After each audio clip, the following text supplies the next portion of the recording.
আসসালামু আলাইকুম প্রিয় শিক্ষার্থীরা, আজকে আবারও চলে আসছি আমাদের পরবর্তী ক্লাসে।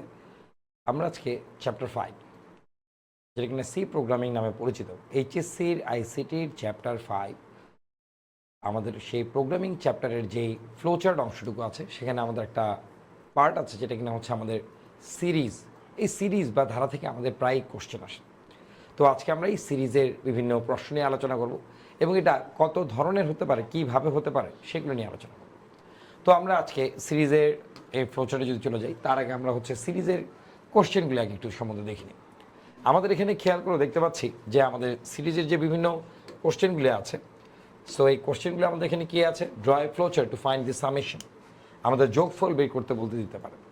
তো আমাদের এখানে যে সামেশনগুলি যে আমাদের আছে খেয়াল করে দেখো, সামেশনগুলির মধ্যে আমাদের আছে 2 + 4 + 6। আমাদের দেখাই যাচ্ছে এটা একটা ধারা, বাংলাতে বলা হয় সমান্তর ধারা, ইংরেজিতে বলা হয় প্রোগ্রেসিভ সিরিজ বা সামেশন সিরিজ বলা হয়।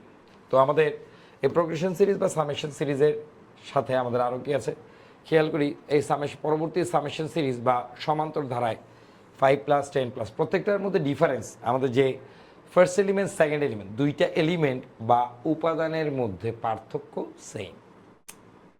তারপরে আমাদের কি আছে 3 নাম্বারটা 3 + 7 + 11, এটাও তো পার্থক্য সেম। যেখানে দেখা যাচ্ছে 3 এবং 7 এর ডিফারেন্স কত, আমাদের হচ্ছে 4 করে। সেমভাবে আমাদের পরবর্তীটা কি আছে খেয়াল করে দেখি, আমাদের 6 স্কোয়ার, আমাদের এখানে দেখাই যাচ্ছে 6-এর উপর স্কোয়ার, 12-এর উপর স্কোয়ার, এভাবে করতে করতে 30-এর উপর স্কোয়ার আছে। বিভিন্ন ধরনের স্কোয়ারগুলি সহ আমাদের সি প্রোগ্রামিং থাকতে পারে। এছাড়া আমাদের আছে 7 স্কোয়ার 12, বিভিন্ন ধরনের থাকতে পারে, ফ্র্যাকশনাল ভ্যালু, ভগ্নাংশমূল্য থাকতে পারে। তো আমরা আজকে একটা ফ্লোচার্ট কীভাবে করতে হয় সেই জিনিসটা আমরা দেখব। তো আমাদের এখানে ফ্লোচার্টের মধ্যে বেসিক্যালি যদি আমাদের লুপ ফ্লোচার্ট বলা হয়, এই যে সিরিজের ফ্লোচার্ট, তো এখানে আমাদের একটা আছে এন্ট্রি কন্ট্রোল লুপ, আমাদের এটার নামই হচ্ছে এন্ট্রি কন্ট্রোল লুপ। তার মানে আমাদের এইখানে এন্ট্রি কন্ট্রোল লুপটা কীরকম, আমাদের ফার্স্টে একটা জায়গা থেকে আসবে ভ্যালু, তারপর আমাদের একটা কন্ডিশন থাকবে, যেহেতু এন্ট্রি মানে ঢুকার পথেই আমাদের একটা লুপটাকে কন্ট্রোল করবে। আমার এখানে কন্ডিশন থাকবে, হ্যাঁ আমাদের এখানে হচ্ছে কন্ডিশন থাকবে, কন্ডিশন। এই কন্ডিশনের পর সে যদি মনে করে নাও ইয়েস হয়, তাহলে পরবর্তী স্টেপে চলে যাবে, যেটা কিনা আমাদের বলা হচ্ছে স্টেটমেন্ট নর্মালি। এবং তারপরে আমাদের যাবে হলো ইনক্রিমেন্ট বা ডিক্রিমেন্ট, বৃদ্ধি পাওয়া, ইনক্রিমেন্ট অথবা কমে যাওয়াকে বলা হয় ডিক্রিমেন্ট। তারপর সেটা এভাবে লুপ আকারে গিয়ে বারবার কন্ডিশনটা চেক করবে এবং ফাইনালি যখন আমাদের নো হবে তখন সে আমাদের একটা আউটপুটে আসবে। এটাকে বলা হচ্ছে আমাদের entry control loop. Exit control লুপটা কোথায়, আমাদের সেম একইভাবে হচ্ছে আমাদের এই জয়েন্ট সেকশনটা দিব। তো আমাদের এরপরে সে স্টেটমেন্টে যাবে, এখানে হচ্ছে সে গেল স্টেটমেন্ট, স্টেটমেন্টের পর আমাদের হবে হলো কি ইনক্রিমেন্ট বা ডিক্রিমেন্ট, ইনক্রিমেন্ট বলা হচ্ছে। এবং তারপরে আমরা এই কন্ডিশনে যাব, কন্ডিশনটা কীরকম হবে, আমাদের কন্ডিশনে বিভিন্ন ওই যে ইফ কন্ডিশন দেওয়া হয়। তো আমাদের এটা হলো কন্ডিশন, কন্ডিশনের পর আমাদের এখানে হচ্ছে যদি ইয়েস হয় সে হচ্ছে লুপ আকারে বারবার ঘুরবে, যদি নো হয় তাহলে সে পরবর্তীটা এখানে চলে যাবে। তো এই হচ্ছে আমাদের লুপের যেই প্রকারভেদটা, entry control loop, exit control loop. মূলত সি প্রোগ্রামিংয়ে এন্ট্রি কন্ট্রোল লুপ হচ্ছে আমাদের ফর লুপ বা হোয়াইল লুপ দিয়ে ব্যবহৃত হয়, ফর বা হোয়াইল লুপ। যেখানে এক্সিট কন্ট্রোল লুপ হচ্ছে আমাদের ডু হোয়াইল নামে পরিচিত, ডু হোয়াইল নামে পরিচিত, ডু হোয়াইল লুপ নামে পরিচিত। আমরা আজকে এই দুইটা হচ্ছে মোস্ট পপুলার আমাদের ওই লুপ কন্ট্রোলের মধ্যে। তো আমরা যদি পরবর্তীটাতে চলে যাই, হ্যাঁ, তো জাস্ট আ মোমেন্ট, আমরা এখন যদি পরবর্তী স্লাইডে চলে যাই, আমাদের এখানে খেয়াল করে দেখতে পাচ্ছি draw A flowchart and write an algorithm to find the summation, যোগফল বের করার জন্য আমাকে বলা হয়েছে এই সিরিজটা কিভাবে কাজ করে। আমরা যদি এই সিরিজটা ফ্লোচার্টটা ভালো মতো খেয়াল করি, ভেরি ভেরি ভেরি ইজি, খুবই সহজ। তো এখানে আমাদের কি বলা হয়েছে, এখানে খেয়াল করে দেখো সিরিজটার ইনিশিয়াল ভ্যালু আছে, এই ভ্যালুটাকে বলা হচ্ছে ইনিশিয়াল ভ্যালু, এটার নাম হচ্ছে আমাদের ইনিশিয়াল ভ্যালু। ইনিশিয়াল ভ্যালু বা প্রাথমিক মান, যেটা কিনা আই দ্বারা আমরা প্রকাশ করি। আই এর মানটা কত স্যার? এখানে 2। এই সিরিজের সর্বশেষ পদ যা কিনা আমাদের এন নামে পরিচিত, এন এর ভ্যালুটা এখানে কত দেওয়া হয়েছে? এন এর ভ্যালুটা হয়েছে 10। তাহলে আমরা আই এর ভ্যালু দেখলাম এবং এন এর ভ্যালু দেখলাম। আমাদের যে কোনো সামেশন সিরিজের সবসময় প্রাথমিক যোগফল আমরা ধরে নিব এস ইকুয়ালস টু 0। তো আমাদের এই যে সিরিজটা লিখলাম, এই সিরিজের এখন ফ্লোচার্টটা কিভাবে হবে? ফ্লোচার্টটা হলো সুন্দরভাবে দেখিয়ে দিই।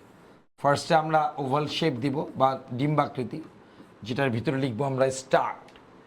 স্টার্টের পর আমাদের এখানে দেখব, যদি আমাদের এন থাকতো সামান্তরিক দিয়ে আমরা লিখতাম ইনপুট এন, যেহেতু আমাদের কোনো ইনপুট দিতে হচ্ছে না কারণ আই এর ভ্যালু দেওয়া আছে, এন এর ভ্যালু দেওয়া, সরাসরি প্রসেসিং বক্সে যদি কোনো মান দেয়া থাকে, যেহেতু দেয়া আছে আই এর ভ্যালুটা 2 দেয়া আছে, এন এর ভ্যালু 10 দেয়া আছে, আই এর ভ্যালু বাবার আমরা 2 লিখবো, এন এর ভ্যালুটাকে আমরা লিখবো হচ্ছে, এন এর ভ্যালুটাকে লিখবো হলো আমরা 10, এবং ফাইনালি এস এর ভ্যালু 0। সব সময় যে কোনো সামেশন সিরিজ বা যোগোত্তর ধারায় এস এর ভ্যালু সবসময় 0ই হয়।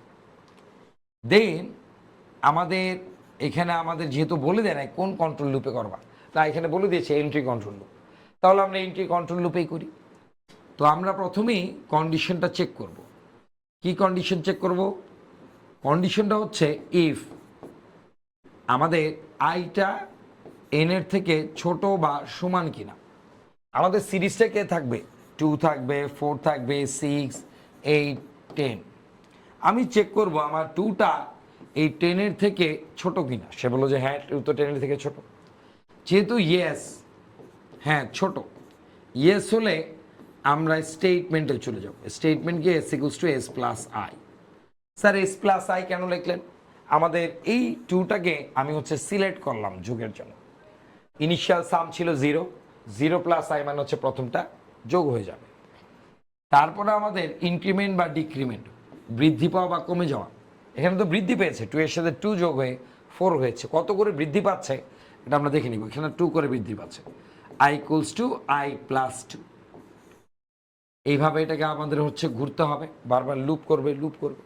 2 এর সাথে 2 যোগ করা হবে 4, 4টাকে যোগ করবে, 4 এর সাথে 2 যোগ করা হবে 6, 6 এর সাথে 2 যোগ করা হবে 8, 8 এর সাথে 10 যোগ করা হবে আমাদের যা হওয়ার হয় ইন টোটাল। তো আমাদের হওয়ার পর ফাইনালি যখন সে লুপটা ব্রেক করবে, সে যখন আরও 2 বেড়ে 12 হয়ে যাবে, 12টা বলবে 12 কি 10 এর থেকে বড়, বা এখানে বলা হচ্ছে 12 কি 10 এর থেকে ছোট বা সমান। সে বলবে যে না, ছোটও না সমানও না। তখন সে বাইরে কি করবে? প্রিন্ট দিবে, প্রিন্ট এস, সামটাকে সে প্রিন্ট দিয়ে এখানে হচ্ছে এন্ড করবে। That's it.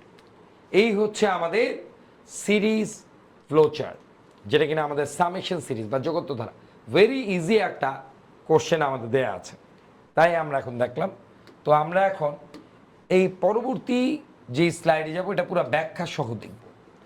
আমাদের যদি পরবর্তী স্লাইডে আমরা যদি দেখি যে এটার কিভাবে ব্যাখ্যা, আমরা পরবর্তী স্লাইডে দেখবো। এখানে কিন্তু আরো বলেছে অ্যালগরিদমটাও লিখতে বলেছে। তো এই টাইপের ফ্লোচার্টের জন্য আমাদের এই অ্যালগরিদমটা কেমন হবে আমরা তো বলেই দিয়েছি। ফার্স্ট হচ্ছে আমাদের, আমরা যদি এখন অন্য একটা কোশ্চেন ধরি, আমাদের এই কোশ্চেনটা দেয়াই আছে। আমরা এখন ধরলাম 2 এর জায়গায় আমাদের ধরা আছে সাপোজ 2 কিউব, 4 কিউব, 6 কিউব, আবার এখানে হচ্ছে 10 কিউব বলে দেওয়া আছে সাপোজ এই সিরিজটা। তাহলে আমাদের ফার্স্টে সেই স্টার্ট, তারপর আমরা যেহেতু কোনো ইনপুট নেই, আমাদের আই এর ভ্যালু হলো 2 ধরবো, এন এর ভ্যালু ধরবো 10, এবং এস এর ভ্যালু ধরবো হলো 0 ধরে আমরা এখানে লুপ কন্ট্রোলে চলে যাব, লুপে যাইতে হবে কিন্তু এখানে জয়েন্ট চিহ্ন থাকবে। লুপে এখানে বলবে যে আমার if I is less than equals to N, যে আইটা কি এন এর থেকে ছোট বা সমান। যদি ইয়েস হয় তাহলে আমাদের এস এর ভ্যালু কত হবে? এস এর ভ্যালু হচ্ছে S equals two S plus pow I comma three. Sir এই পাও আই কমা থ্রি মানে কি? পাওয়ার আই এর উপর কিউব আসছে, আই কমা থ্রি পাওতে বুঝায় পাওয়ার, পাও আই কমা টু মানে হচ্ছে আই স্কোয়ার। আই এর ভ্যালুটা তো আমি টু ধরে নিয়েছি ফার্স্টে, তাহলে আমাদের আই কিউবটা চলে আসলো। তাহলে আমাদের এখানে কি করব, এরপরে আমাদের বৃদ্ধি পাবে, ইনক্রিমেন্ট কত বৃদ্ধি পেয়েছে স্যার? টু করে, I equals to I plus two, কারণ দুইয়ের পরে চার আসছে। তো আমাদের এই বৃদ্ধি পাওয়ার পর লুপটা যখন আবার সে লুপিং করবে, বারবার ঘুরবে, ঘুরার পর ফাইনালি যখন সে নো হয়ে ব্রেক করবে, তখন এখানে সামান্তরিকে লিখব প্রিন্ট, প্রিন্ট লিখে ইনভার্টেড কমার ভিতর এস, এবং ফাইনালি আমাদের ডিম্বাকৃতি দিয়ে এন্ড। এই হলো আমাদের সিরিজ ফ্লোচার্ট। এই ফ্লোচার্টের যদি আমাদের বলা হয় অ্যালগোরিদম লিখো, অ্যালগোরিদমে স্যার কি হবে? আমি যদি এখন বলি যে না অ্যালগোরিদম লিখবো, তো তারপরে আমাদের সবার প্রথমে আমরা এখানে এই নাম্বারিং করে নিতে হয়, পেন্সিলতে করে নিব 1 2 3 4 5 6 7। এখন তোমরা কোশ্চেন করতে পারো যে স্যার আপনি তো লিখেছেন, একটু অ্যালগোরিদমটা লিখে দেখা। আমাদের সবার প্রথমে স্টেপ ওয়ান, স্টেপ ওয়ানে কি হবে? স্টার্ট ছিল, লিখবো আমরা স্টার্ট, স্টেপ ওয়ান। এরপরে আমরা চলে যাব স্টেপ টুতে। স্টেপ টুতে স্যার কি হবে? আই এর ভ্যালু, এন এর ভ্যালু, এস এর ভ্যালু। আমরা এখানে রিড লিখতে পারি, বা রিড না লিখলেও নর্মালি আমরা আই ইকুয়ালস টু 2 লিখতে পারো, এন ইকুয়ালস টু 10 এবং এস ইকুয়ালস টু 0 লিখতে পারি। লেখা হয়ে গেল। তারপর আমাদের পরবর্তী ধাপ, যেটা কিনা আমাদের স্টেপ 3, আমরা এখানে লিখব স্টেপ 3। স্টেপ 3তে স্যার কি আছে? আমাদের কন্ডিশন। এখানে আমরা সিম্পল লিখে দিব using condition, using condition. Using condition আমাদের কি আছে? ইউজিং কন্ডিশন কি লেখা ছিল? If I is less than equals to N, I এর ভ্যালুটা এন এর থেকে ছোট বা সমান কিনা। যদি ইয়েস হয়, এর জন্য এখানে লিখতে হবে ইফ ইয়েস, কমা দিয়ে এ নাম্বারে কি হবে? গো টু স্টেপ কত? গো টু স্টেপ হচ্ছে আমাদের 4, গো টু স্টেপ 4। আর যদি নো হয়, ইফ নো, তাহলে বি নাম্বারে কি লিখতে হবে? গো টু স্টেপ কত হবে? স্টেপ 5। তাহলে আমাদের step if yes go to step 4, if no go to step 6। আমাদের হচ্ছে গো টু স্টেপ 6 হবে। এইবার আমরা কি লিখবো স্যার? আমরা হচ্ছে স্টেপ 4-এ চলে যাব, 3 এর পর। স্টেপ 4 কি আছে? ইউজিং সামেশন বা using formula to define sum, to define sum কি হবে? এস ইকুয়ালস টু কি আছে? S plus pow I comma 3, I comma 3। আচ্ছা, এরপর আমাদের স্টেপ 5 আছে। স্টেপ 5, স্টেপ 5 কি আছে? আমাদের increment, to define increment, to define increment. Increment define করতে চাইলে কি হবে? আই এর value I equals to I plus 2। এরপর আমাদের যখন বারবার লুপ করব অ্যান্ড গো টু কত? গো to step 3, go to step 3। তারপর আমাদের স্টেপ 3তে হচ্ছে ওই নোতে একবার যখন চলে আসবে, তখন সে স্টেপ 6, স্টেপ 6 লিখবে। স্টেপ 6 হচ্ছে ডিসপ্লে, ডিসপ্লে এস। আর এরপরে স্টেপ 7, স্টেপ 7টা জায়গা হচ্ছে না, আমি এখানে লিখে দিই স্টেপ 7, এটা হচ্ছে এন্ড বা স্টপ। এই হলো আমাদের ফ্লো চার্ট। এবং অ্যালগরিদম, দুইটাকে আমরা সুন্দর করে লিখে নিব। লিখে নেওয়ার পর আমরা হচ্ছে ঠিকমতো বুঝে আমাকে কোশ্চেন করবা। যদি কারো মনে কোনো কোশ্চেন থাকে, আমাদের এই ক্লাসটার ডিটেইল আমাদের দিয়ে দেওয়া থাকবে, তোমরা হচ্ছে দেখে নিবা। কারো মনে যে কোনো ধরনের কোশ্চেন তোমরা কমেন্ট সেকশনে জানাবা। সো এই হচ্ছে আমাদের আজকে সিম্পল স্টেটমেন্টের ফ্লোচার্ট। কার ফ্লোচার্ট? একটা সিরিজের ফ্লোচার্ট। ধন্যবাদ সবাইকে, আসসালামু আলাইকুম। আশা করি আমরা নেক্সট ক্লাসে, পরবর্তী ক্লাসে আবার পরবর্তী অংশটুকু দেখব। ধন্যবাদ।